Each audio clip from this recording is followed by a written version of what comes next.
Because as we've lost the Christian story, a story that told us who we are, people made in the image of God, what God has done by coming in person to share that life with us, and that there's a future and a hope to the end of this story.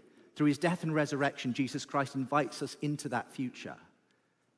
That's the story that governed many people's lives, whether they realized it or not, for generation upon generation. But as we've sidelined that story, the question is, what story do we fill the God-shaped hole with?